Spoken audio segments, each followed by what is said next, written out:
Fala pessoal, boa noite, tudo bem? Sejam muito bem-vindos às nossas quintas-feiras de reflexão e fé. Estamos retomando, né, depois de um período aí que a gente parou devido a um luto familiar, mas estamos de volta. E hoje nós vamos ter aqui conosco o Elter Alves, um amigão nosso lá de São Paulo, que vai estar conosco também batendo um papo sobre as adaptações do Evangelho. Será que existe adaptações no nosso meio? Não sei, vamos ver. O Elter Alves é pastor da igreja Casa do Bem, da cidade de São Paulo, e vai estar conosco aí hoje também fazendo esse bate-papo. Vai ser bem legal. Se você quiser colaborar aí, tem um aviãozinho do lado do celular, toca no aviãozinho, convide os amigos aí para estar conosco nessa noite que vai ser bem legal. Vai ser 50 minutos de um bate-papo muito legal. Dá mais uns minutinhos pro Elter entrar. Enquanto isso, se você quiser, pode ir convidando os amigos aí que vai ser bem legal. Vou chamar o Elter aqui.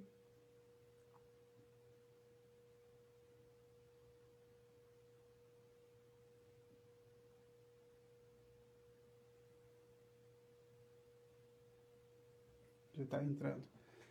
Fala pessoal, mais uma vez, boa noite a todos aí. Boa noite, Cássius, Camila, boa noite, Kelly, Eliezer. Boa noite, pessoal. Vamos entrando, vamos compartilhando aí. Daqui a pouco o Elter já está entrando conosco. Nós vamos bater um papo hoje sobre as distorções, não as distorções, mas as adaptações que o Evangelho vem sofrendo. E não sei, a gente vai ver, vamos tentar fazer um diagnóstico para ver se nos nossos dias realmente existem essas adaptações, né, do Evangelho. Dá mais um minutinho para o Elter entrar aqui.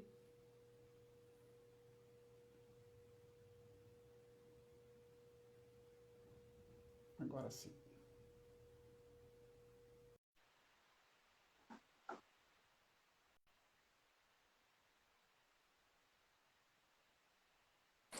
Elter entrando. Fala, Elter. Fala, meu amigo. Paz e bem.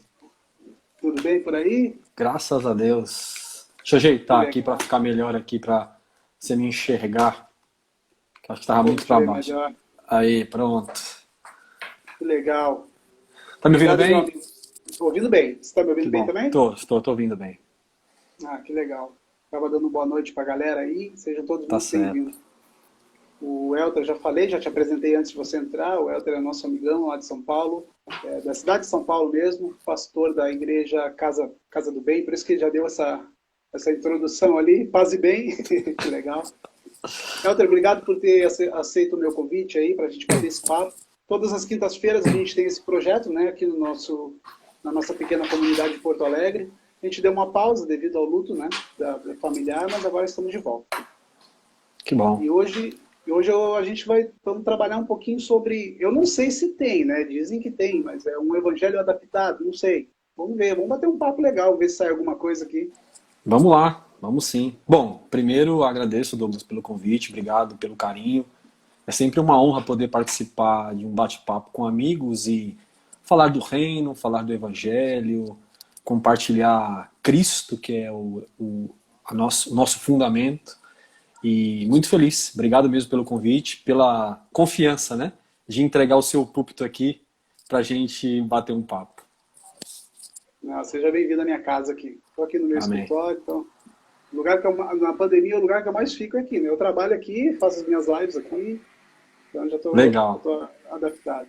Muito bom, Elter, muito bom. Eu queria começar, para ganhar tempo, porque agora o Insta está dando um tempo determinado, né? Uma hora Vamos eles lá. estão cortando. Eu queria bater um papo contigo sobre o livro de Hebreus, capítulo 2, versículo de 1 a 4, que a gente combinou, mas não vai sair nada do que a gente combinou, né? Não, tranquilo. Se sair também, a gente vai se virando. Se eu não souber responder, você responde. Então diz assim, ó, o escritor de Hebreus, ele escreveu no capítulo 2, em versículo 1, de 1 a 4, ele diz assim: portanto, devemos prestar maior atenção às coisas que ouvimos, para que em momento algum as deixemos escapar. Pois se a palavra dita por anjos permanece firme, e toda transgressão e desobediência receberam justa recompensa, como escaparemos se negligenciarmos tão grande salvação, que no início começou a ser anunciada pelo Senhor e nos foi confirmada pelos que ouviram, tendo Deus também lhes dado testemunho, tanto por meio de sinais e maravilhas, e também por meio de variados, né, milagres e dons do Espírito Santo de acordo com a sua própria vontade. O escritor de Hebreus aqui, a gente não sabe quem é, né? Se tem algumas teorias que poderia ser Paulo, poderia ser Barnabé, mas a gente não tem a fidelidade de quem escreveu. Mas o que me chama a atenção, ele está escrevendo para o povo hebreu, para judeu, e ele está falando que nós devemos prestar maior atenção às verdades que estão sendo ditas, né? Porque naquela época eles estavam sendo confundidos realmente certamente com o judaísmo, certamente com outro tipo de religião, e ali o autor está trazendo mais uma vez o que a gente vê em todo o Novo Testamento, prestarmos maior atenção e como negligenciarmos essa salvação. Aí a gente vê que nos nossos dias, né, existe realmente uma adaptação da mensagem. Se tem uma adaptação da mensagem nos nossos dias, não é de agora, isso aqui é 2000 anos atrás. Mas se existe essa adaptação é porque existe uma demanda. E eu vejo que existe uma demanda. E qual é a demanda? É o ser humano. E a gente só adaptou a mensagem do Evangelho nos nossos dias, eu digo a gente na totalidade do movimento evangélico brasileiro, porque realmente existe essa demanda. E usando versículos bíblicos ou usando o nome de Deus, nós tiramos Cristo do centro da nossa mensagem e colocamos as demandas do homem. Então, finanças, nós colocamos as doenças, curas, né, sinais. Há uma geração embriagada por sinais e o bem-estar. E as pessoas estão... eu sempre digo nas nossas reuniões, sexta-feira, que as pessoas estão anestesiadas. Parece que vem uma injeção do maligno e anestesiou as pessoas não conseguem enxergar. Mas claro que isso tudo vem também de um sincretismo religioso, que o nosso país ele é rico no sincretismo, né, de outras religiões, acaba agregando isso, mas também porque as pessoas se deixam levar, e aí eu volto ao livro de Hebreus aqui, se deixam levar por uma Bíblia falada, não uma Bíblia lida, não um entendimento próprio, mas uma cosmovisão de um terceiro, de um pastor, de um intérprete da Bíblia, onde as pessoas não batem o que está sendo ouvido, e aqui o escritor está dizendo que nós devemos prestar maior atenção àquilo que nós temos ouvido. Será que isso, parece que o escritor de Hebreus escreveu isso nos nossos dias, parece que é muito atual o que a gente está vendo agora. E eu te pergunto assim, Helder, pode fazer as tuas considerações preliminares aí, mas eu te pergunto, como nós estamos pregando um evangelho saudável, sem visar lucro, sem visar esmagar pessoas, usar pessoas, como nós nos manteremos firmes à fiel palavra do evangelho de Cristo? Bom, Douglas, a carta aos Hebreus é uma carta que foi endereçada a um grupo de judeus cristãos que estavam se apostatando da fé. Haviam crido em Cristo, mas estavam voltando para o judaísmo. A carta foi escrita num período em que a igreja sofria uma grande perseguição. E o que parece é que o escritor aos Hebreus está tentando admoestar, confrontar esses cristãos que estavam se voltando às velhas práticas do judaísmo. Por quê? Tudo indica que eles entenderam que o cristianismo, a fé em Cristo, não valia mais a pena. Porque eles estavam sofrendo perseguições. Há indícios na carta que muitos morreram, seus bens eram tomados. Então eles pensaram assim, peraí, melhor do que ficar com o cristianismo, que é pura perseguição, porque o cristianismo era perseguido nesse contexto, o judaísmo não era.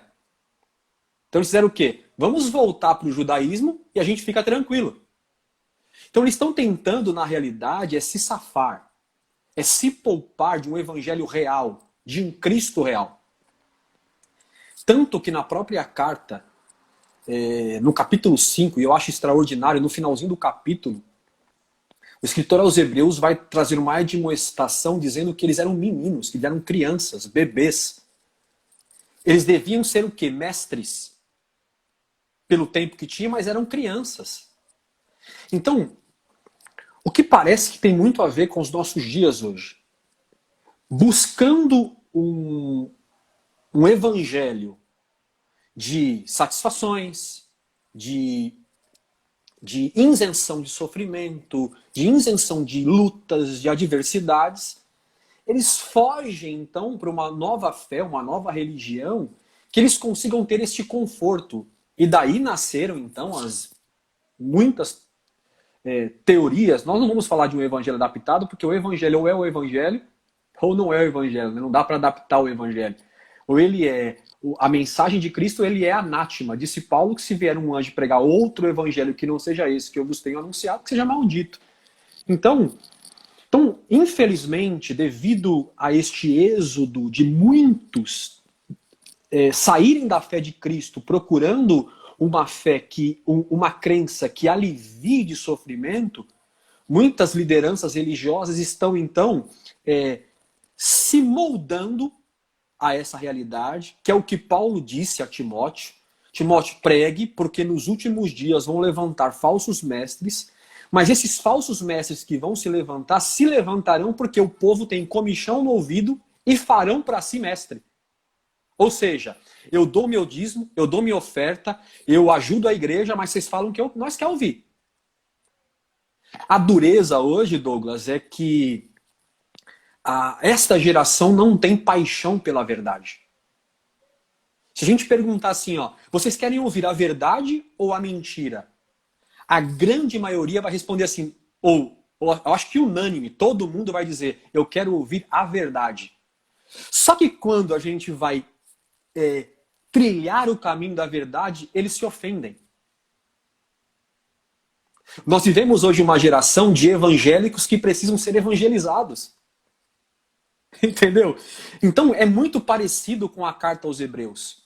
O escritor está demonstrando uma igreja, cristãos, que estão deixando a fé em Jesus, porque estão sofrendo perseguições, ou seja, não está valendo a pena, que nós estamos apanhando por causa do cristianismo. Vamos voltar ao judaísmo.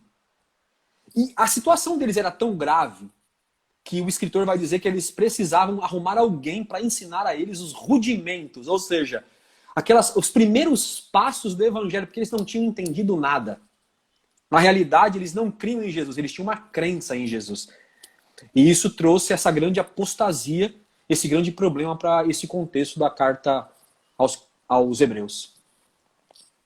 E o que me chama a atenção, Helder, é que ele fala assim, o evangelho nos convida a pensar. Sabe, às vezes as pessoas conversam, você conversa com bastante gente também, e eu converso com pessoas, eu digo, eu não quero que ninguém concorde comigo, mas o meu papel é fazer vocês pensar, como você disse, a gente está evangelizando o crente, a gente está evangelizando os evangélicos. Então, eu não quero que concordem comigo, eu quero que as pessoas pensem e simplesmente se despertem a estudar a Bíblia, a entender o que a Bíblia está dizendo. Porque por muitos anos eu também fui essa massa de manobra, acredito que você também foi essa massa de manobra. E eu estou lendo esse livro do Martin Lloyd-Jones, e nossa, ele morreu um ano antes de eu nascer, ele morreu em 81. Ele foi um pregador reformado, viveu quase 100 anos, e parece que ele escreveu, é muito atual. Ele tem uma parte do livro que ele diz que as pessoas estão tão embriagadas em os cultos que adoram a si mesmo, ao homem, que elas cantam, se embriagam com o seu próprio louvor, e quando elas já estão totalmente embriagadas, estão aptas para ouvir qualquer tipo de mensagem, absorver qualquer tipo de mensagem. O que na realidade, Douglas, é que quem está desviado no nosso culto é Deus, não é nós. Então nós estamos fazendo um culto para converter Deus ao nosso favor, porque Deus está desviado da gente. E não é o contrário. O culto é o coração do homem se converter a Deus e não o coração de Deus se converter ao homem. Então nessa busca desenfreada por um Deus desviado no culto, que a gente tem que fazer tudo o que agrada a Ele, para que Ele se volte para nós, e se voltando para nós, se agrade dos nossos bolos, das nossas oferendas, e então derrame bênção, esse é um Deus pagão. Isso é religiosidade. Então, tentar converter Deus a nós é tolice, porque Deus já se converteu a nós na cruz de Cristo, está feito. O que está faltando não é a conversão de Deus a nós para nos abençoar, é a nossa conversão a Ele. Não para ouvir, não para Deus ouvir o que nós temos para falar, mas para ouvir o que Ele tem a nos dizer. Esses dias eu ouvi um um pastor amigo fazer um comentário que eu achei extraordinário. Imagine aqui, no nosso papo, por exemplo, com aqueles que estão nos assistindo, se um anjo aparecesse para nós e nos desse uma folha de almaço em branco e dissesse assim, ó, daqui a 30 minutos vocês vão ter um encontro com Deus. Vocês vão ter um encontro com Deus. Então tá aqui uma caneta e uma folha de almaço. Como que as nossas folhas chegariam diante de Deus? A certeza é uma, escrita na frente e verso. Que a gente não pode esquecer nada do que tem que pedir para Ele. Só que é o contrário, a folha tem que chegar em branco diante dele. Para nós termos espaço para escrever tudo o que Ele tem a nos dizer. É o contrário. Uau! Entende? É o contrário. Então nós estamos ainda buscando um Deus que se converta às minhas carências, às minhas vontades, e nessa busca nós ficamos surdos para ouvir a voz de Deus. Os comichões no ouvido traz surdez para o que é a verdade, porque eu estou muito preso àquilo que eu acredito ser verdade. É que, na verdade, também, Elton, linkando isso que você falou, uau, é extremamente interessante isso. É que nós evangelizamos as pessoas erradas. Eu digo nós colocando com todo, né, o movimento evangélico. Nós evangelizamos as pessoas sempre com a tratativa de um problema dela. Vem nesse lugar, que esse lugar você vai achar isso. Então nós usamos táticas de psicologia, psiquiatria, nós pegamos a teologia do coaching agora que está sendo usado, sempre em intenção em trazer solução para o alívio humano. Na verdade não é isso. Porque se nós realmente colocarmos o evangelho verdadeiro para as pessoas, muitas delas não vão querer. Muitas delas não vão querer. Então por isso que se adaptou esse evangelho. O Antônio Carlos Costa diz uma frase muito legal, ele disse que tem pregadores que vão pregar a palavra a vida inteira e não vão pregar o evangelho. Então, até que certo ponto nós estamos, eu digo esse movimento, está pregando o evangelho de Cristo. Porque se nós pregarmos só o evangelho de Cristo, as multidões não vão vir. A gente sabe disso. As multidões elas não vão vir. Mas a gente chega num ponto em que nós estamos tratando os sintomas e nós não vamos a fundo na doença. É como se um médico pegasse uma pessoa chegando no seu consultório, ele diagnosticasse ali um problema estomacal e ele simplesmente ignorasse o fator que está causando aquela doença e desse só um analgésico. É isso, nós estamos as pessoas estão ficando anestesiadas de si mesmo. E esse Deus que você... É que os processos, Douglas, eles são penosos. Então as pessoas não querem processos, as pessoas querem o imediato. Nessa era do fast food, do tudo aqui agora, rápido e barato, pronto, o desenvolvimento na fé, o processo na fé, dificilmente as pessoas querem trilhar por esse caminho. As pessoas não entendem que Deus não trabalha com elevador, Deus trabalha com escada. A vida em Deus é um processo, o desenvolvimento cristão é um processo, mas infelizmente, caminhar pelo processo, ele é doloroso, exige renúncia, exige aproximação de Deus, tempo, dedicação. E tudo isto gera desconforto. E as pessoas não estão procurando na religião desconforto. As pessoas estão procurando na religião pastos verdejantes, águas tranquilas, que Deus traz, mas não circunstancial, mas existencial. Os pastos tranquilos, as águas verdejantes, não é do lado de fora, é no coração. Mas as pessoas querem o pasto do lado de fora. Sim. Então, este evangelho superficial vai infantilizando a igreja de Deus. É claro que a gente tem que separar duas coisas, o infantil e o infantilizado. O infantil, todos nós, se não estamos no período infantil, já passamos por ele. Porque todos aqueles que se encontram com Deus nascem de novo, e desse nascer de novo, passa pelo o período infantil de crescimento, de desenvolvimento, como Jesus crescia na graça e no conhecimento. Agora, existem os infantilizados, que são aqueles marmanjos do evangelho que preferiram o evangelho light, são os barbados. Eu faço coro com o pastor Ricardo Gondim quando ele disse assim, ó, eu cansei de ser babá de marmanjos infantilizados. É como Paulo disse, deveriam ser mestres, mas sois menino. Ué, vocês são grandes já. O problema da igreja da carta aos Hebreus, por exemplo, quando vai tratar no capítulo 5, no último versículo, deixa eu só pegar aqui rapidinho. Olha que legal isso aqui. O capítulo 5 vai dizer assim no finalzinho. Ó, a esse respeito, tem muitas coisas a dizer a vocês sobre Cristo. Difícil de explicar. Portanto, tendes tornados tardios em ouvir. Olha esse detalhe aqui. O termo tardio no grego é negligência. Ou seja, eles não ouviam, não é porque faltava informação. Eles não ouviam porque eles não queriam ouvir. Porque a mensagem estava lá. Eles tinham acesso à mensagem porque os apóstolos tinham pregado. Mas eles ficaram tardios em ouvir por preguiça. E isso causou... Oi, pode falar. Ou por estar na sua zona de conforto. A religião também ela também traz sobre as nossas vidas um certo lobby. A gente tem um certo glamour e talvez isso também nos afaste, nos deixe nessa zona de conforto. Pode ser isso também. Não. A zona de conforto é um perigo, mas na grande maioria é negligência mesmo. É negligência. Não querem. Não é uma questão de, eu tô legal aqui. Mas você tá legal aí, sabe por quê? Porque você não quer. Tem muito tempo já. Aí o escritor vai dizer, a gente fala que é Paulo, tal, por causa da linguagem, né?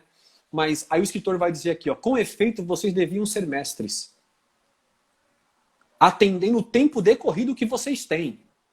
Só que, novamente, vocês necessitam quem vos ensine de novo os princípios elementares, o leitinho.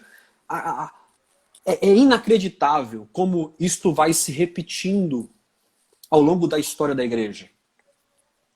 Infelizmente, hoje não é diferente. As pessoas preferem viver dos mitos, das expectativas daquilo que das suas carências. Elas colocam a fé naquilo que elas desejam. Eu sempre costumo dizer, no Novo Testamento, fé nunca está ligado a uma circunstância. Fé, o substantivo fé sempre está ligado a um pronome. A nossa fé não está no que vai acontecer, a nossa fé está no indivíduo, numa pessoa. E se nós não focamos a pessoa, esses dias eu comentava com um amigo o Salmo de número 23. O Senhor é o meu pastor, de nada me faltará. Deitar-me faz em verdes pastos, guia-me mansamente às águas tranquilas, refrigera minha alma, guia-me pela vereda da justiça por amor do seu nome. Aí ele vai dizer assim, ó, ainda que eu ande pelo vale de sombra e morte, não temerei mal algum, porque tu estás comigo. Olha que espetacular isso aqui. Davi, por ter o pastor como foco, águas tranquilas, pastos verdejantes e vales de sombra e mortes, é a mesma coisa. Porque ele não está focado mais no pasto verdejante nem na água tranquila. E também não está preocupado mais com vales de sombra e morte. Por quê? Porque o Senhor, o meu pastor, o foco não é o pasto e o foco não é o vale. O foco é o pastor, é a pessoa de Jesus. Se ele tirou totalmente ele do centro, que na verdade, essa é a mensagem do Evangelho. Paulo disse aos Coríntios, disse, se nós pensarmos nas coisas dessa terra, seremos os mais infelizes. Ou se esperarmos em Cristo, só nas coisas dessa terra, seremos os mais infelizes dos homens. E também, fazendo menção a Paulo, que você disse ali dos meninos, em Gálatas capítulo 5, Gálatas é um livro que Paulo vai exortar quase que o tempo inteiro sobre a mensagem distorcida ou sobre a mensagem adaptada, e ele estava dizendo no capítulo 5 que eles deveriam... Quem atrapalhou vocês? Vocês começaram uma caminhada boa, mas quem deixou atrapalhar vocês? É que essa mensagem, Helder, essa mensagem que trouxe o homem para o centro, ela tirou Deus, ela usa o nome de Deus, mas Deus já não está no centro disso. E se nós não acordarmos para isso, eu digo nós, quem está nos ouvindo, aqui no livro de Hebreus, capítulo 2, versículo 1, ele está dizendo, vocês têm que prestar maior atenção no que vocês estão ouvindo. Nós temos que julgar, sim, julgar a mensagem. Eu quero que pessoas julguem o que nós estamos falando aqui hoje. Senso crítico, né? O senso crítico que nos traz a verdade do Evangelho. Porque parece que nós é que estamos sendo os hereges da história. E eu queria mexer mais um pouquinho nesse assunto com você. Eu vi que no seu site ali, no site da igreja de vocês, você fez uma série sobre sinais. Os sinais, eles entram aonde? Porque também há uma geração embriagada por sinais. Porque, se lá na igreja do Helder está acontecendo alguma coisa, eu vou lá porque Deus está lá. Então, eu também estou adaptando a minha fé ao que eu estou vendo. Eu não consigo mais crer em Jesus da forma do Evangelho, porque eu não preciso, Deus não precisa me mostrar nada. Essa é a minha visão, é a visão do Evangelho. Eu não preciso que Deus me mostre nada para mim crer nele. Eu creio nele porque ele se revelou para mim. Aí a gente entra um pouquinho no senso calvinista, né? Eu não tinha condições de me achegar até ele. Eu estava totalmente, a minha vida estava totalmente fora e eu não tinha força para me chegar a ele. Se eu creio que Deus ele me limpou, ele me chamou e me limpou, por que eu vou buscar os sinais? Por que existe uma geração embriagada por sinais hoje? O primeiro erro, olha o que a religião fez com a gente. A gente achar que a gente vai para o templo para encontrar Deus. A gente não vai para o templo para encontrar Deus, a gente vai para o templo para encontrar os irmãos. Porque Deus já nos encontrou primeiro. Então as pessoas tornaram o templo e santificaram o ambiente como se aquele ambiente agora fosse o lugar exclusivo que Deus se manifesta. Então, fazem dos sinais um ponto de referência. Onde tem sinal, ali eu vou. Mas isso não é de hoje. Jesus teve um problema em João, capítulo de número 6, em que ele multiplicou os pães e tal, ele saiu, o povo foi atrás dele e disse assim, ó, mostre-nos mais um sinal para que creiamos em ti. Jesus falou, não, nenhum sinal vos será dado. Geração, aí, olha que isso aqui, cara. Geração adúltera e incrédula me pede um sinal. E olha só a consciência do mestre. Quem pede sinal é adúlteros e incrédulos. Porque não entendeu que o maior sinal estava entre eles, que era o próprio Cristo.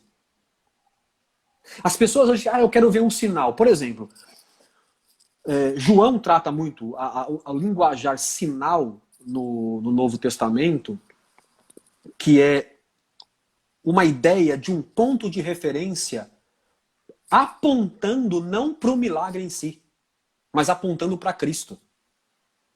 João não escreveu os milagres lá, os 7 milagres no seu livro, para exaltar o milagre.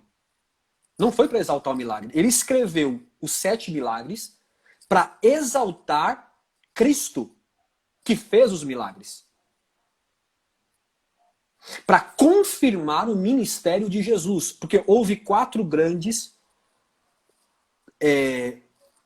momentos de milagres na Bíblia.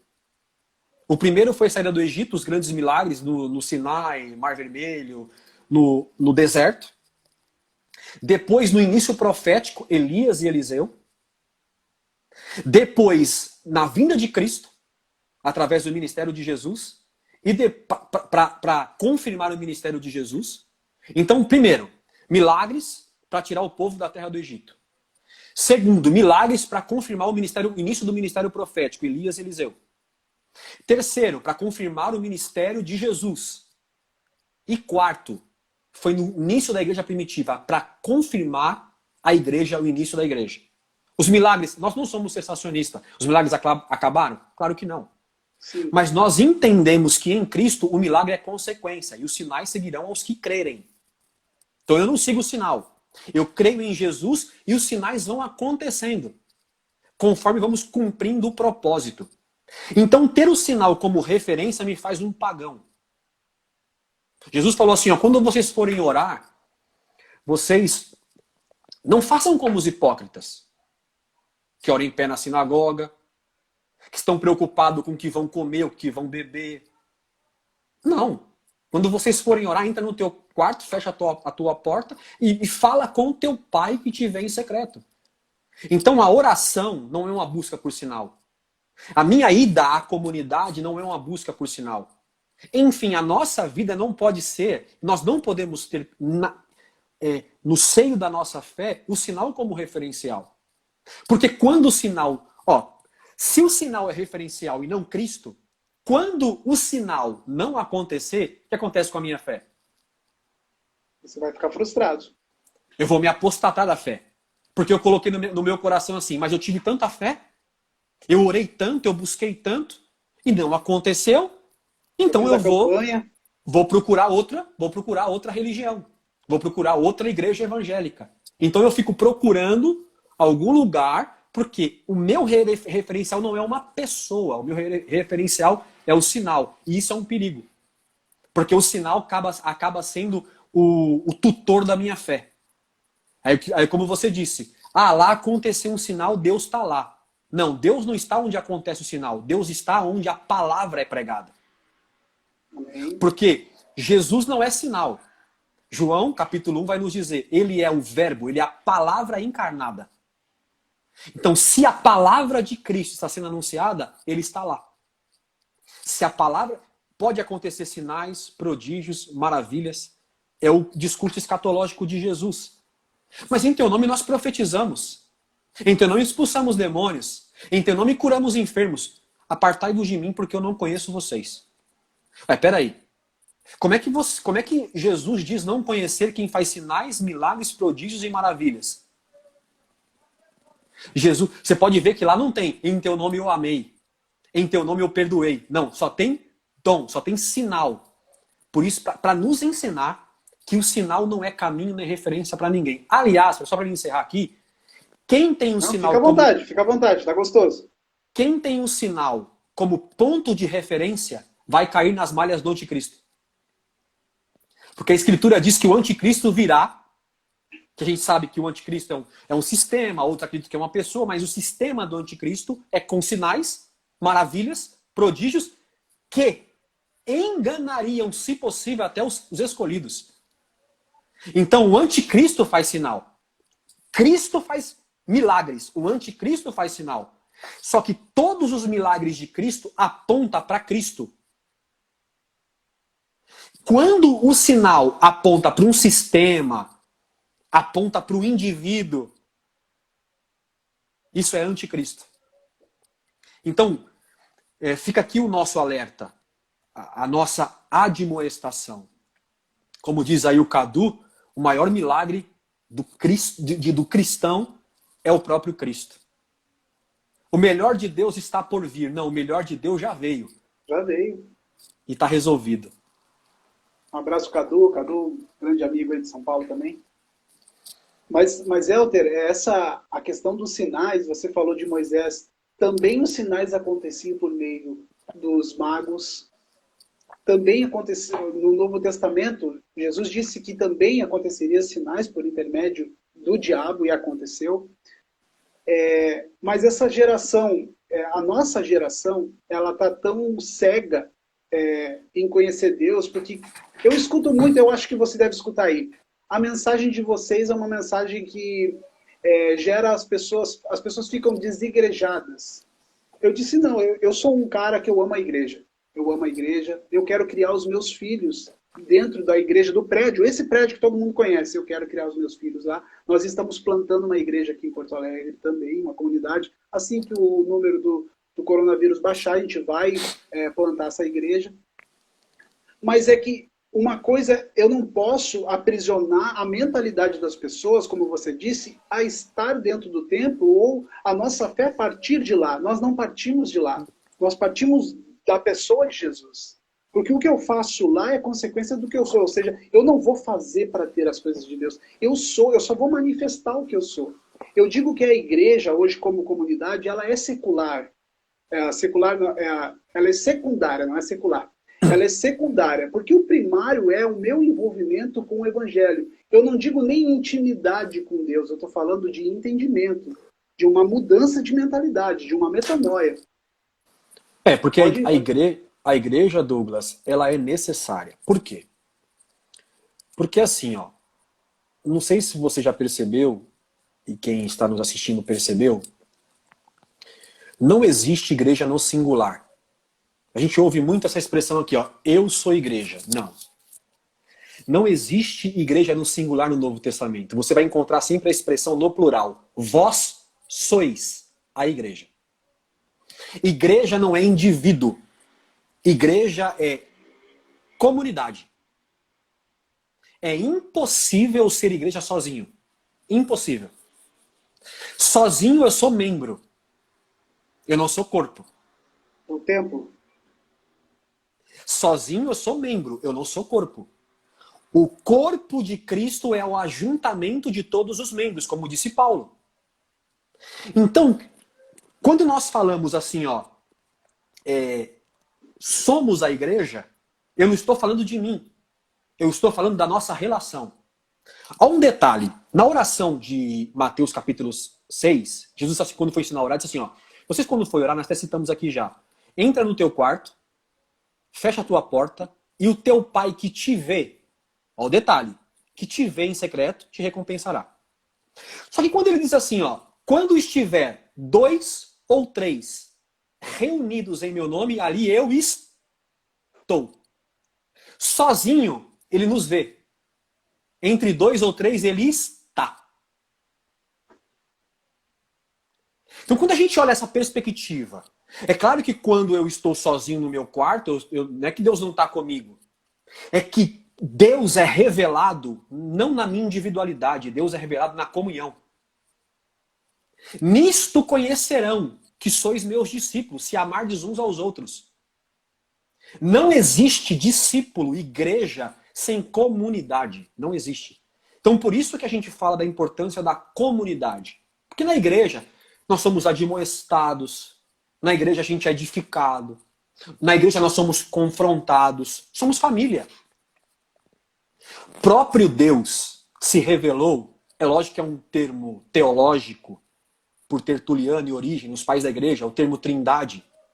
Mas o próprio conceito da trindade é família. O próprio Deus não quis ser um. Olha isso aqui. Só que a igreja, os caras querem ser um. Sim, os donos. É um salve-se quem puder. Só que quando Jesus encontrou um fariseu na parábola do bom samaritano, até comentava esses tempos atrás numa live, no evangelho não é salve-se quem puder. No evangelho é salve quem você puder. Porque se eu fui salvo por Deus, eu tenho que transmitir essa salvação para alguém. Isso é igreja. Sim. Isso é comunidade. Entende? Só que, infelizmente, a individualidade, cara, o egoísmo, o partidarismo, que infiltrou na nossa igreja, na nossa comunidade. Eu gosto muito do quando o Zé fala assim, que o diabo não quer que você faça a vontade dele. O diabo quer que você faça a sua. Ou seja, se individualize. Porque se individualizando, você faz a vontade de Satanás. E essa é a mensagem meritocrata. Essa cabeça mercantilista que foi criada dentro da igreja. Se eu não me sacrificar com os rituais e os ritos do templo, eu não vou receber de Deus, ou eu não vou ser um homem de Deus, eu não vou participar do corpo de Cristo. Então, essa mentalidade que a gente está desvinculando. E, na verdade, essa mentalidade é a mentalidade bíblica, como você falou. É o testemunho. Pode falar, pode terminar. É por isso que nunca vão ouvir da minha boca dizendo que a comunidade, a igreja, ela não é importante. Ela é importante, só que não dessa forma. A nossa fé não parte lá de dentro. A nossa fé, ela começa em Cristo. E lá nós vamos manifestar como comunidade.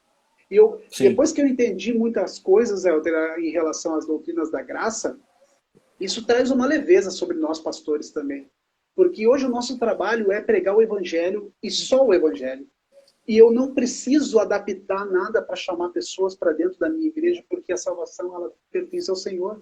Então, se eu me mantiver com a palavra limpa, ou a sã doutrina do evangelho, eu estou fazendo a minha parte, que é pregar o evangelho com responsabilidade.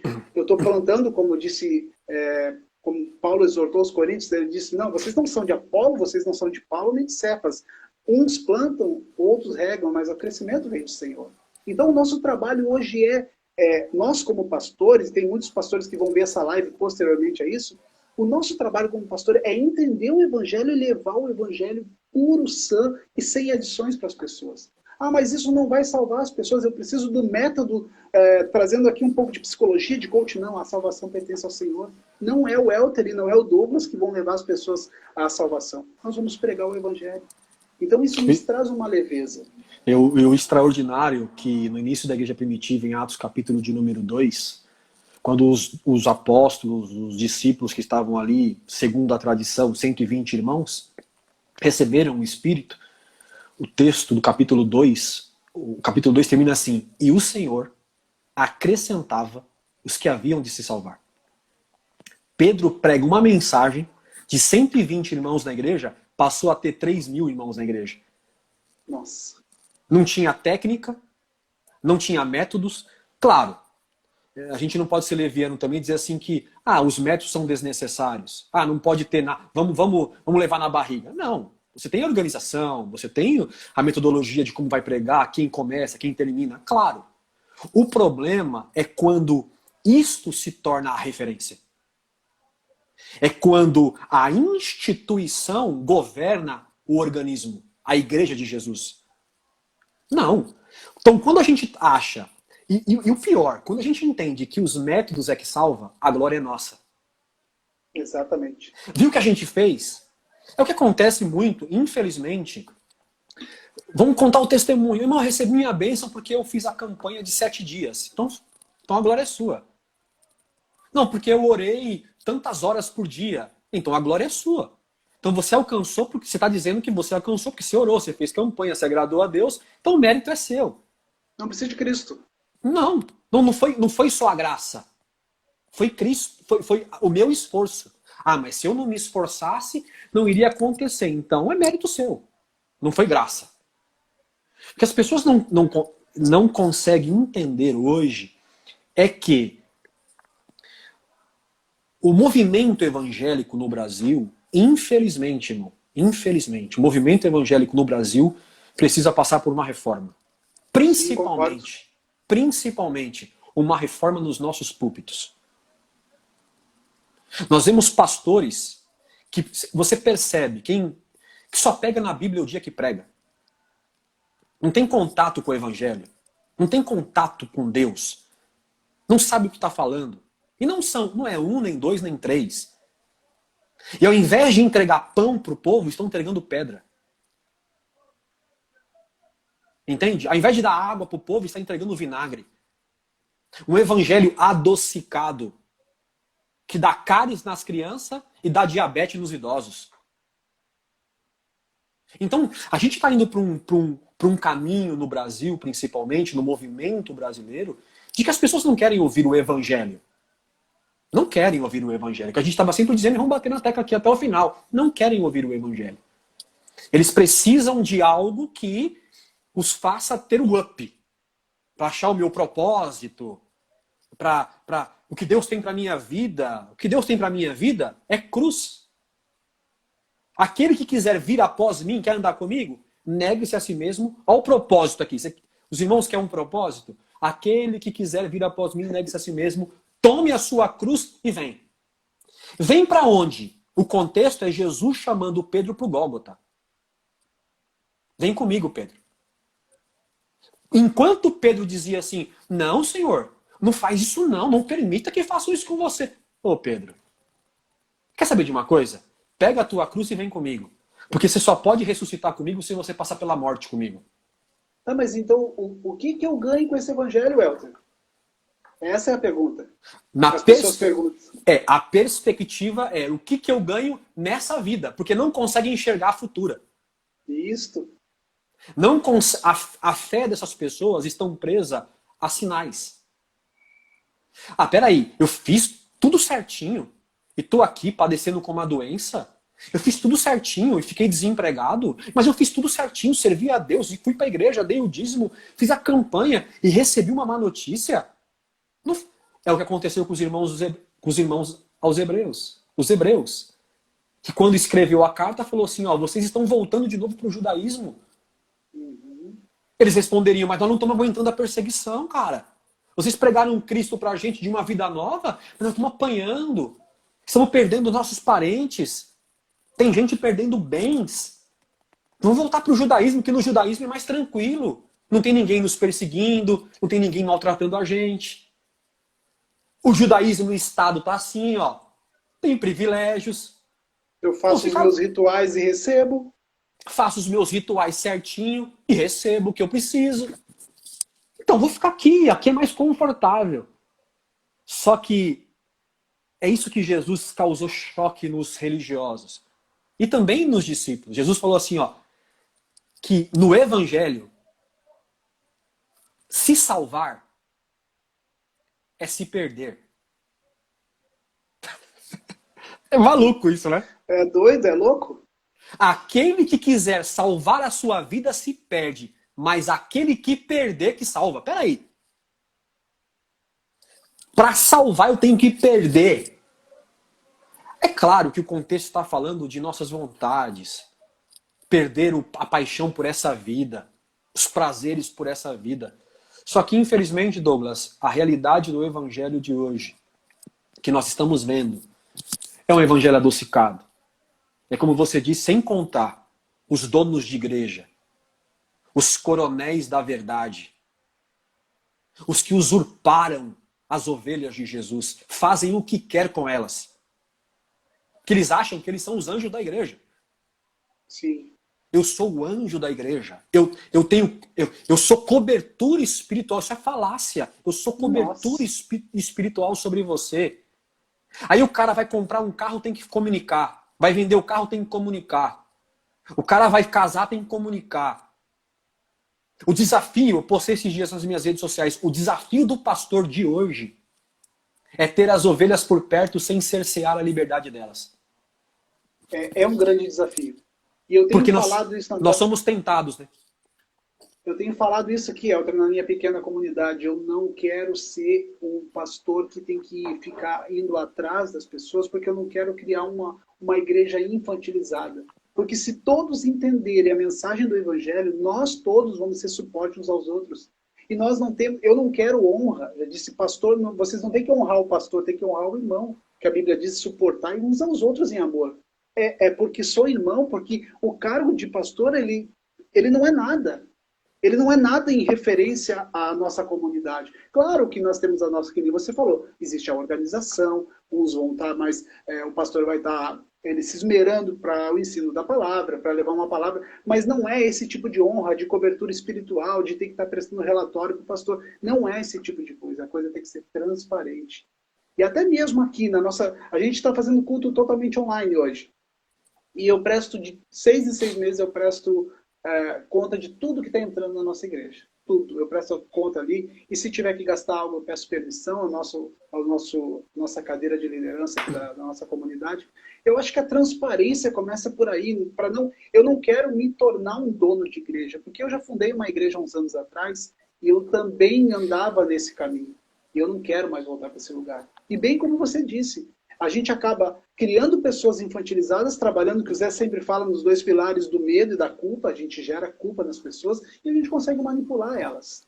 E é difícil tu manter uma comunidade sem manipulação assim, porque as pessoas querem, o problema é esse, que as pessoas querem ser manipuladas, elas querem um guru espiritual que dite o caminho para elas. Só que esquecem que a responsabilidade da mensagem do evangelho está sobre elas também. Porque nós estamos pregando para pai de família, nós estamos pregando para homens e mulheres que já têm filhos e que ainda precisam do guru espiritual. Então, o que é bom a gente lembrar, Douglas, é que com a recomendação de Paulo, ter por grande estima aqueles que vos instruem na palavra. A gente sabe disso. A gente sabe que o pastor que trabalha, que se empenha para pregar o evangelho conforme deve ser pregado, que passa horas estudando, orando, cuidando de gente, a comunidade precisa olhar para estes homens com amor, com respeito, né? O problema, cara, é que eles não querem só amor e respeito, né, irmão? Eles querem mesmo dominar. Eles querem ter a última palavra. A última palavra é deles.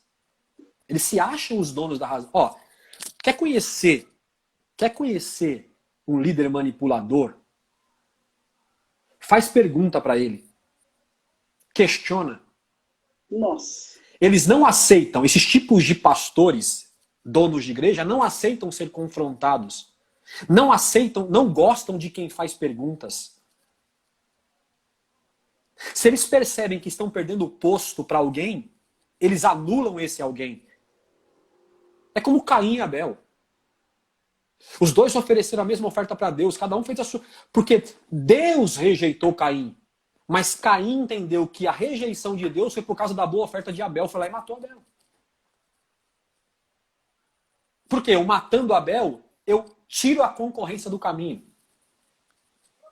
Então esses caras, a gente sabe de muitos testemunhos e testemunhos de pastores que só sofrem. A gente está num grupo que vários deles, enfim. Então é um perigo. É um perigo esse tipo de comunidade, esse tipo de organização em que só um fala, ele se acha o anjo da igreja, ele tem a última palavra, ele diz quem é, quem não é, ele põe quem ele quer, ele tira quem ele quer, a hora que ele quer, não respeita ninguém. E a comunidade A Casa do Bem, por exemplo, segue o mesmo caminho do que nós estamos falando aqui e o que você também disse da sua comunidade. Nós queremos uma igreja leve. Nós oramos e lutamos por uma igreja que deixa as pessoas livres. Que não fique caçando no Instagram dos membros o que eles estão fazendo. Que fica monitorando as pessoas, onde elas estão, o que elas fazem. Isso é o mais comum. As pessoas podem até falar assim, mas que isso, pastor? Isso é mais comum do que as pessoas pensam. Pastores vasculhando rede social de membro, para saber o que o membro fala, o que o membro prega, o que o membro faz. Não, nós queremos uma comunidade livre, onde as pessoas têm liberdade para dizer o que querem dizer, têm liberdade para questionar o que quiserem questionar, que tem liberdade de ter acesso livre ao pastor, para perguntar ao pastor e isso, pastor e aquilo. Só que esta igreja é um desafio hoje. Porque nós temos vivido hoje pessoas que amam metodologias. Esses dias eu estava conversando com uma equipe de pastor, eles falaram assim, mas se não tiver metodologia, a igreja não cresce. Porque a preocupação da liderança hoje é que essa igreja cresce. Você pode ver, a maioria das comunidades evangélicas no Brasil, 70% das reuniões de liderança é o que fazer para a igreja crescer? Apenas 10%, qual é a doutrina que nós vamos ensinar? Exatamente. Entende? É isso mesmo. Sendo que era o contrário. As reuniões de liderança de igreja tinham que ser 80% se reunir para tratar a doutrina da igreja. Mas não. Aí eu digo o seguinte. Aí vem um pastor que tem 1.000 membros. Não, tem 1.000 membros, a igreja cresceu. Tem 1.000 membros. Então faz o seguinte, você quer saber se a sua igreja cresceu mesmo? Tira os métodos. E veja quem permaneceu. Quem permaneceu é quem de fato ama Cristo. Helder, eu pego só um adendo da sua palavra. Eu acho que a pandemia nos mostrou muita coisa. Porque eu conversava muito com a minha esposa, eu disse, a pandemia só está mostrando o que vai ser a grande tribulação.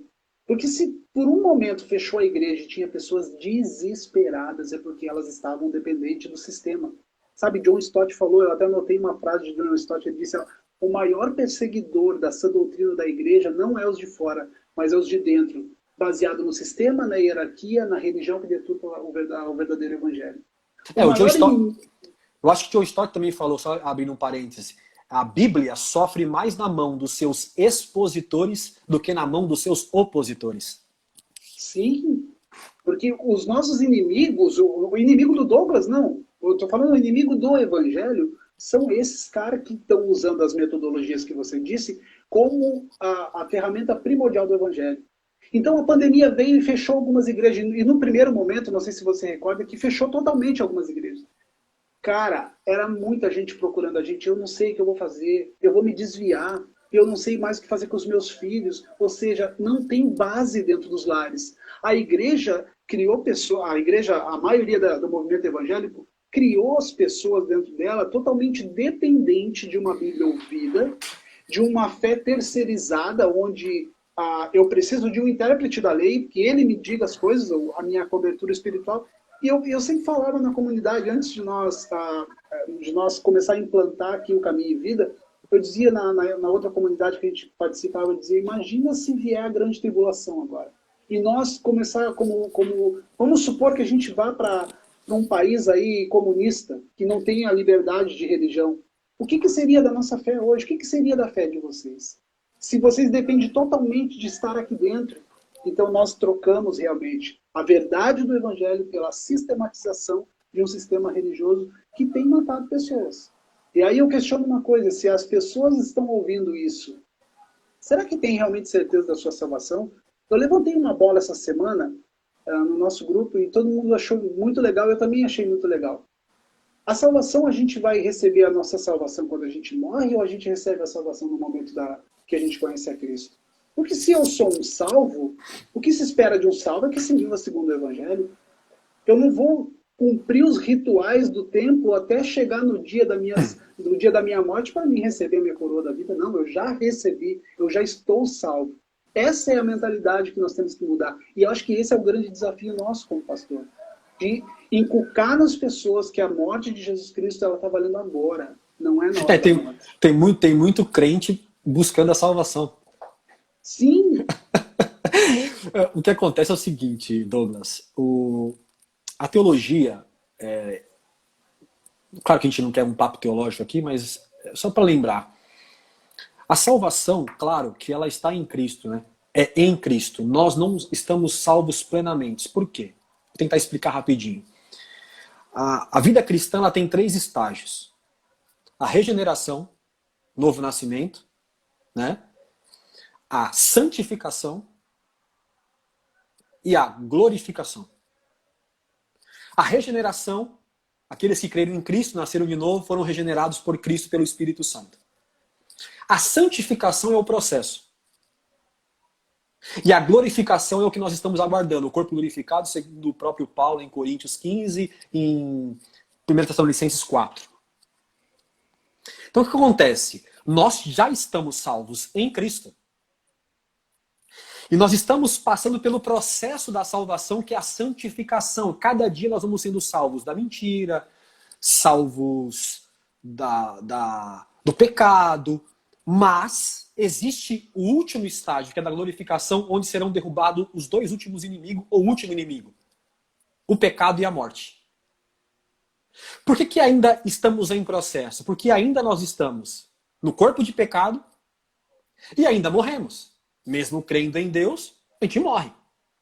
Só que quando acontecer a plenitude da salvação, que é a glorificação, nós não morreremos mais e nós não teremos mais um corpo corruptível e mortal. Mas nós vivemos como se isso já estivesse completo. Porque em Cristo está completo. Porque Cristo morreu, Cristo ressuscitou, recebeu um corpo glorificado e nós, em Cristo, morremos com Ele, como disse Paulo, e ressuscitamos com Ele. Pronto, em Cristo está feito. Em nós, estamos no processo. Mas nós já estamos vivendo isso, entende? Exato. Já estamos vivendo isso. Ou seja, perder salvação para quem nasceu de novo, impossível. Eu não sei se essa parte de soteriologia você é de acordo com esse pensamento, mas eu acredito que o verdadeiro salvo, aquele que nasceu de novo, ele não perde mais a salvação. Só que aí eu quero fazer mais antes de nós entrarmos para o final aqui, como com esse pensamento, eu tenho uma resposta, mas eu quero ouvir a sua. Como não cair numa graça barata? Porque muitas pessoas ouvem nós falando aqui que não vai perder a salvação, então eu vou chutar o balde, vou fazer o que eu quero, não vou perder minha salvação, e entra numa graça barata. E não é isso que nós temos propondo. A discussão de perder ou não perder também dá pano para manga, né? Porque se é em Cristo que estamos salvos, se o cara sai de Cristo... Mas enfim, não vamos entrar nessa questão que aí não dá pano para manga. Vamos falar da graça barata. O que acontece, meu irmão? Uma graça que não transforma, deforma. Uma graça que não transforma é uma desgraça. O conceito da hipergraça, por exemplo, que você recebe... ela tem uma meia-verdade. Cristo te aceita como você é. A graça de Deus superabundou, você é amado, você é perdoado, até aí legal. O problema é que eles param aqui. E quando é meia verdade, passa a ser uma mentira. Sim. Por quê? Se recebemos a graça é uma virtude. Não é só um presente. A graça é um presente, mas também é uma virtude. Virtude esta que nos transforma à imagem de Cristo. Então, se eu acho que eu recebi a graça, mas vivo como velha criatura, eu não recebi a graça. Eu recebi uma desgraça. Eu recebi uma desgraça. Eu não entendi. Porque assim, o evangelho é uma consciência. Romanos. É uma renovação de entendimento. É metanoia, é mudança de mente. Não é só uma questão de êxtase. Recebi. Ah, que gostoso. Não. É uma questão aqui de transformação de mente. Agora eu tenho entendimento do que é Cristo, de quem é Cristo. Eu tenho entendimento do que é graça. Agora eu vivo na graça. Porque se nascemos do Espírito, disse Paulo, andemos também no Espírito. Não é só nascer. Tem que andar também. Sim. Então o que acontece com essa graça barata? Que você disse aí que é a hipergraça. É esse oferecimento de um amor incondicional, de um presente vindo de Deus, de Ele te amar mesmo você sendo pecador. Pô, legal, é isso mesmo. Esse é o evangelho de Jesus. E graças a Deus que Ele nos amou sendo pecadores. Agora, o evangelho não para aí. O evangelho agora é um convite para renúncia. Aí lembra dos processos? Regeneração, nasci de novo, recebi a graça. Santificação agora. Sim. E a escada vai ter que renunciar. Sabe o que é pior? Vamos falar de santificação um pouquinho para a gente terminar. Acho que já, não sei se a hora já foi. Já tem deu uma hora, mas o Insta não derrubou. Então... Tem pessoas que entendem que santificação é ser santo. E santificação não é ser santo. Porque se nós formos ser santo igual Deus é, nós não somos homens, somos deuses. Santificação é ser inteiro. Eu peco, eu erro, mas eu sou inteiramente dado a Deus pedindo misericórdia, perdão e tentando mudar de vida. E a santificação não é uma questão... Tem um texto que as pessoas interpretam, eu interpretei muito tempo errado. Segui a paz com todos e a santificação, sem a qual ninguém verá Deus. Aí o que as pessoas entendem? Eu tenho que me santificar para me ver Deus, não é? É um moralismo comportamental. Mas peraí, me explica como. Como que você vai santificar para ver Deus? Como é que você vai santificar por si só? Eu não santifico porque vi Deus, eu me santifico porque eu já o vi. Então o que o texto está querendo dizer? Olha que legal isso aqui. Seguir a santificação, sem a qual ninguém verá Deus, o texto está dizendo o seguinte: quando a santificação, que é a graça, entra em mim, Cristo precisa ser visto em mim, para que as pessoas vejam Deus em mim. Então eu sigo a santificação porque se eu não seguir, ninguém ao meu redor vai ver Deus. Onde Deus está? Na nossa santificação. Nós somos cartas vivas. Nós temos uma responsabilidade. Nós somos o Cristo que o mundo vê. As pessoas acham que não. Irmão, me mostra Jesus. Paulo diz, olha para mim, porque não sou eu que vivo, mas Cristo vive em mim. Nós somos os Cristos. As pessoas precisam olhar para nós e ver Cristo em nós. Isso é santidade. E não é ver Cristo em nós porque nós somos perfeitos. É ver Cristo em nós porque a nossa comunhão é inteira. Porque a nossa vida com Deus é completa. Então, mesmo em pecado, mesmo em erro, eu consigo ser inteiro com Deus e transmitir Cristo para as pessoas. Por isso que, sem a santificação, ninguém ao nosso lado pode ver Deus. Perfeito. Eu gosto muito de uma frase do Zé que diz que a comunidade de fé é um lugar onde as pessoas não se aceitam. Então é um lugar que nós não nos aceitamos mais. E esse é o processo de santificação, é quando eu começo a renunciar a quem eu sou. Eu não quero mais ser isso. Porque Isso não é, se nós isso não é natural, né? Isso não é natural, isso vem pelo Espírito. É do Espírito. É obra de Deus. A obra redentora. Por isso que a salvação pertence totalmente ao Senhor, né?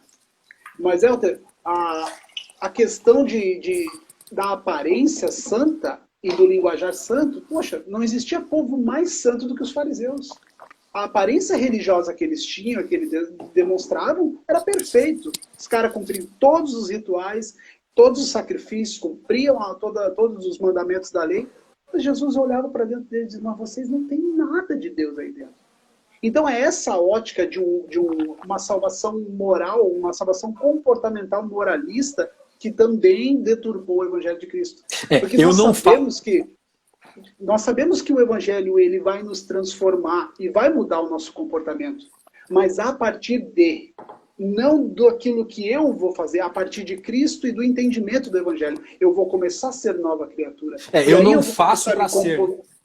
Exato, eu faço porque eu sou. A partir dele eu sou. Isso foi totalmente deturpado. Mas o que acontecia nas nossas comunidades de fé? Primeira coisa que o Helder entrava na minha igreja, toma aqui, ó, a cartilha de regra da igreja. Não pode isso, não pode aquilo, isso. E as pessoas... A minha esposa um dia falou, quando a gente se converteu junto, quase 20 anos atrás, ela disse, mas eu não vou ser salva nunca. Porque é muita regra para cumprir, eu não consigo cumprir. Claro, nós naquele novo relacionamento com o Evangelho, e a gente, nossa, é muita coisa mesmo, mas claro que ninguém consegue cumprir. Ninguém vai Voltou para a lei, né? Voltou para a lei. E se a lei fosse um problema, Helder? Se o problema fosse o Antigo Testamento, mas não é. A lei ela é santa. O Antigo Testamento ele é lindo, o problema é a ótica. Nós voltamos agora para uma mensagem totalmente veterotestamentária judaísta. É isso que acontece nas comunidades de fé. Então nós misturamos o evangelho com o judaísmo e nós fizemos essa miscelânea que está hoje. A conta não fecha. Pessoas têm me procurado e têm falado, mas Douglas, a conta não está fechando. Não fecha isso aqui, com isso não. É claro que não fecha. A ótica está errada. O evangelho não vem me mudar o meu comportamento primeiro, ele vem matar quem eu sou, ele vem me matar para que eu seja uma nova criatura a partir dele. Eu vou ser, eu não vou conquistar as coisas. Mas, cara, a gente tem pano para muita manga aqui. Por isso que é importante escolhermos bem os nossos mestres. Infelizmente, hoje as pessoas ouvem qualquer coisa a toda hora, a qualquer momento. Né? Então, uma das admoestações hoje para todos e todas aqui é escolha bem os seus mestres. Porque, infelizmente, irmão, os pastores têm essa autoridade de ensinar, porque assim quis o Espírito. Dar os apóstolos, os pastores, né, os evangelistas, pastores mestres, para a edificação da igreja. É uma responsabilidade. E o pastor dará conta daquilo que ele ensina. Claro que dará. Mas as ovelhas precisam começar a pensar, as pessoas que vão frequentando a igreja ali e acolá, a olhar com um pouco mais de cautela para os seus mentores. Dificilmente um mentor falso vai confrontar você. Dificilmente. Ele vai tentar arrumar um jeito de te agradar, te manipular para você ficar perto dele. Porque acontece, esses líderes, eles trabalham com números. Eles não trabalham com pessoas. É uma empresa, né? O negócio deles é planilha de Excel, estatística. Quantos membros tem? O culto está vazio hoje. Eles se preocupam mais com cadeiras vazias do que com corações cheios. Então eu preciso eu já fui aconselhado diversas vezes. Cara, muda a sua mensagem, meu. Quando você estiver pregando, quando você for terminar, promete uma bênção para encorajar, para motivar as pessoas a obedecerem. Se a cruz, meu filho, se Cristo não te motivou, não tem palavra de homem que seja que vai te motivar. Se Cristo não motivou as pessoas a virem para a igreja, a estar junto, eu costumo dizer para a Fê, eu busco pessoas perto de mim hoje não que ame os meus métodos ou o jeito que eu prego. Eu busco hoje pessoas que ficam perto de mim, pessoas que me amam. O problema, Douglas, é que as pessoas amam o que a gente faz. O dia que a gente deixar de fazer o que a gente faz, elas deixam de nos amar. Ou ama o Jesus, resultado que a gente dá, né? Jesus era a palavra encarnada, tinha a revelação do Pai, e um dia disse para os discípulos, vocês não vão embora também não? Porque o povo foi. Por que que Jesus disse, vocês não vão embora também? Porque Jesus só quer perto dele gente que ama ele. Eu não quero que você fique comigo aqui, Pedro, porque eu faço milagre. Porque você vê as coisas acontecendo. Porque o que eu prego é bonito. Porque a minha oratória e as minhas parábolas são extraordinárias. Porque eu alimento o povo. Digna de um mestre. Não, eu quero que você fique comigo aqui, Pedro, porque você me ama, cara. Você me ama, cara. Se precisar morrer comigo, você morre. Você me ama de verdade, você é meu amigo. É por isso que ele disse para os discípulos, eu não vim chamar vocês aqui de servos. Por isso que Jesus ele era um líder extraordinário. Eu não vim chamar aqui vocês de servos, eu vim chamar vocês de amigos. Cara, quem faz isso? Quem que vai chamar subordinado de amigo? Senta na minha mesa, vem na minha casa. Não, vem para minha mesa, para minha casa, quem eu quero um benefício. Tem muito cara que faz obra social, caridade, cara. Ah, mas aquele líder lá abençoa todo mundo. Não, ele não abençoa, ele trata as pessoas como como é que fala? Agência bancária. O investimento. Ele deposita. Uma hora ele vai sacar. É um investimento Uma hora ele vai da falar, vida dele. é, exatamente. Então a gente vive nesse, infelizmente, cara, um êxodo acontecendo das igrejas, de gente machucada, ferida. Nós somos uma igreja hoje no Brasil trituradora de gente. Sim, Trituradora de gente. Se você anda no nosso plano aqui, ó, é o fariseu moderno. Como que funcionava o farisaísmo? O farisaísmo funcionava assim, ó. Se vocês falarem a nossa língua e cumprirem nossos rituais, você anda com a gente. Quando eles iam atrás de um prosélito. Se vocês fizerem todos os rituais e falar como a gente fala, e andar com a roupa que a gente anda, do jeito. Se você fizer a mão igual a gente faz, falar Jesus como a gente fala, você vem com a gente. Se você for um pouquinho diferente, você é expulso. Hoje não é diferente. Você fazer parte de uma comunidade, ou você fala igual a gente, ou sai fora. Não é você que eles amam. Eles amam o que você faz. Deixou de fazer, você passa a ser descartável. Pessoas hoje são peças de engrenagem. E engrenagem, quando dá defeito, o que eles fazem? Arranca, põe outra no lugar. Com pessoas não funciona assim. Qual mãe, um filho que erra, ou um filho que não está de acordo com a doutrina da casa, que põe ele para fora? O pai que põe a criança para fora? Não. Chama ele, vai educar, vai conversar. Vai através do seu comportamento tratando aquele filho. Isso é igreja. Mas não. Então, não pensou igual, meu irmão? Então, é disso que nós estamos falando hoje, da dor do coração, de ver uma igreja doente. Sim. De gente sofrida. De gente sofrida, machucada, por causa dessa liderança apóstata, donas da razão, da verdade, cheios de... Eu tenho medo, cara, eu sinto até arrepio. Quando eu ouço assim, ó, eu sou o anjo da igreja, eu sou o pastor da igreja. Meu Deus. Dá até arrepio. Porque quem é pastor, Douglas, não fala. O povo reconhece. Jesus falou assim, ó, as ovelhas me seguem porque conhecem a minha, elas me reconhecem. Eu não preciso me impor como pastor. Quem se impõe como pastor, nunca foi. Exatamente. Porque E é daquele que sai debaixo da minha cobertura espiritual, né? Aí já vem a espiral do silêncio, né? E o esmagamento da reputação das pessoas. Ou seja, as pessoas são totalmente peças descartáveis mesmo. Num sistema que hoje é o maior inimigo do verdadeiro evangelho. É o sistema religioso. E não é hoje, né? Isso é antigo. Isso é desde a época de Jesus. Só que o que a gente está tentando propor aqui para quem está nos ouvindo E eu trouxe essa mensagem aqui e você também trouxe diversas mensagens, mas do Evangelho não, da Carta de Hebreus, para a gente ter um pouquinho de mais atenção ao que a gente está ouvindo. Mas também, uma vez eu disse para um amigo meu, eu disse, não adianta você confrontar o seu pastor e você não conhecer a Bíblia. Porque ele vai com 3, 4 versículos isolados e vai derrubar você. Então o povo tem que despertar para estudar a Bíblia, para conhecer o livro. Eu digo que é a mensagem da minha vida, é a mensagem dos meus filhos. Nada mais importante do que eu manter essa doutrina na minha família. Essa foi a luta Sim. da reforma, né? A luta da reforma, o livre exame das escrituras. E é o livro de Deus, não é o livro do Douglas. É o livro de Deus. Ele teve cuidado. Eu não tenho missão aqui, a gente tem o privilégio de estar na missão de Deus. É a missão de Deus. Eu não estou preocupado, Helder. Eu não estou preocupado se a minha igreja vai ter 10 mil membros, se vai ter 2 membros. Eu não estou preocupado.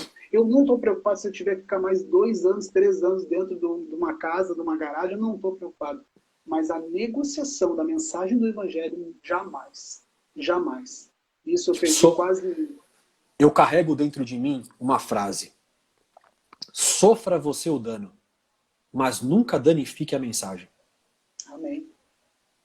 Sofra você o dano, mas nunca danifique a mensagem. O Elter é dono da razão? Não. O Elter sabe tudo? Não. O Elter tem a última revelação? Não. Por isso que o Evangelho é uma caminhada, uma partilha. A gente vai compartilhando e na comunidade a gente vai acertando Cristo nas relações. Mas, Douglas, a gente sabe que, infelizmente, não é bem assim. E o pior, né? Por causa de tudo isso, grande parte das ovelhinhas de Jesus de Nazaré estão desgarradas, estão sofrendo, chorando, buscando ajuda, porque, infelizmente, se infantilizaram. Capítulo 5, verso 14, o escritor aos Hebreus diz assim, ó, mas o alimento sólido é para adultos, para aqueles que pela prática, ó aqui a prática, a santidade, ó, não adianta só saber, pela prática, tem as suas faculdades exercitadas para discernir não somente o bem, mas também o mal. Olha isso aqui, cara. Forte, né? Olha isso aqui. O escritor aos Hebreus está dizendo assim, olha, infelizmente, vocês são meninos, porque vocês não conseguem discernir o bem e o mal, e é o que está acontecendo com muitas ovelhinhas de Jesus. Por estar recebendo uma mensagem distorcida. O Gondim fala muito isso, Ricardo, um amigo, pastor Ricardo. Fale qualquer coisa. Coloque o nome de Deus no final e o povo aceita. Exatamente. É um E por carimbo de validação. Não, eu vi. Ó, tô vendo uma roda, um fogo ali. Ó, tô sentindo a presença de Deus. Falou 3 palavras e 3 heresias, o povo aceita porque o povo está contagiado por esse sistema. Só que, infelizmente, não estão conseguindo discernir entre o bem e o mal. E a minha oração, a nossa oração, Douglas, minha oração hoje, é que o Espírito Santo abra os nossos corações e abra o coração daqueles que estão nos assistindo ou que vão assistir posteriormente, para que o Evangelho seja como uma luz, resplandeça de verdade, de uma vez por todas, para que as ovelhinhas de Jesus possam enxergar o ladrão de João 10, que veio matar, roubar, destruir. Jesus se referindo não ao diabo. Sim. Jesus se referindo aos religiosos. Porque o ladrão, ele vem, ele passa e ele deixa destruição. Ele rouba tudo que você tem, até a tua esperança, e destrói a tua casa, destrói a tua vida. Aí Jesus diz, mas eu vim para que vocês tenham vida e vida em abundância, a vida de Deus. Então eu vim aqui não é para destruir vocês. Então, todos que estão aqui, se estão sentindo assim, destruídos, magoados, chateados, presos a um sistema de relatório, de prestação de conta, de que você tem que dar o seu melhor, sacrifica o teu Isaac, que você tem que tirar tudo que você tem, porque Deus entrega tudo, enfim, essas pataquadas todas que a gente ouve por aí. Se você está vivendo assim, saiba, existe oxigênio fora do aquário. Existe um evangelho, existe um mundo fora desse mundo. E que Deus ajude vocês a encontrar a luz do evangelho. Amém, Helder. Cara, muito bom o bate-papo, te agradecer imensamente. Passamos aí uns minutinhos, mas eu acho que o povo gostou. Tá tudo certo. Cara, nós, para encerrar aqui, eu queria também deixar esse nosso abraço a todos. Eu quero dizer uma coisa. Deus, ele não está assim lá em cima.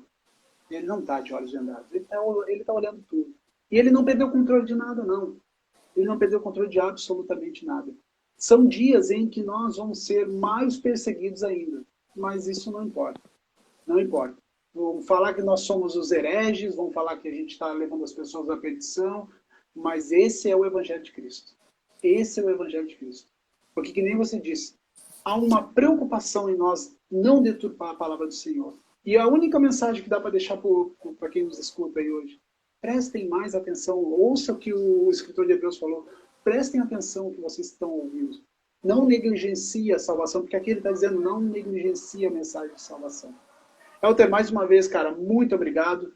Obrigado mesmo. Obrigado a todo mundo que ficou aí até 1h20, nossa, aí nos escutando e nos prestigiaram aí. Muito obrigado mesmo. Não consegui ler todo mundo aqui, mas, gente, muito obrigado mesmo. Queria te convidar, Helder, se você puder fazer uma oração breve para nós aí, para a gente encerrar. Sim, oremos. Que Deus abençoe vocês. Obrigado também, de coração. Sabendo que a igreja não é nossa. A igreja de Cristo triunfa, cresce. A igreja de Cristo não está morta. Amém. As instituições estão contaminadas, mas a igreja de Cristo, a noiva do Cordeiro, suas vestes estão brancas como a lã. E não há nada que faça parar a igreja. O próprio Jesus disse que ele edificou a igreja e as portas do inferno não prevaleceriam contra ela. Que o inferno ali é o Hades, a sepultura, ou seja, nem a morte é capaz de parar a igreja. Então, que essa noite tenha sido de edificação para todos e todas. Deus abençoe, muito obrigado. Vamos orar. Amém. Pai querido, obrigado por este momento. Obrigado pela oportunidade que o Senhor nos concedeu de compartilhar o Evangelho,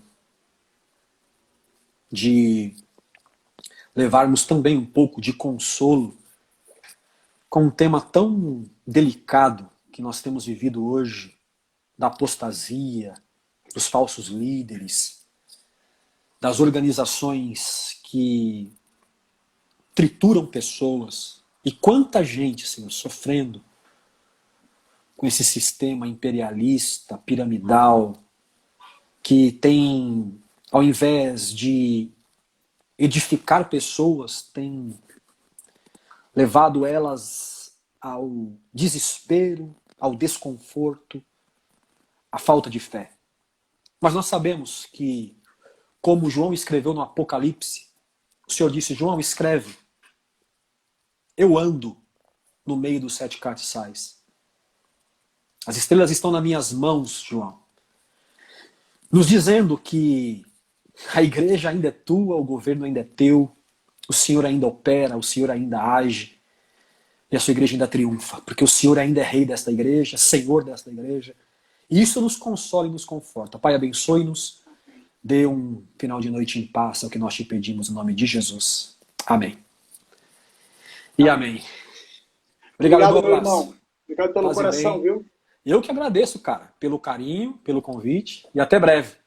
Tá bom. Tchau, Tá tchau. bom? Beijo para todos. Amém. Tchau, tchau.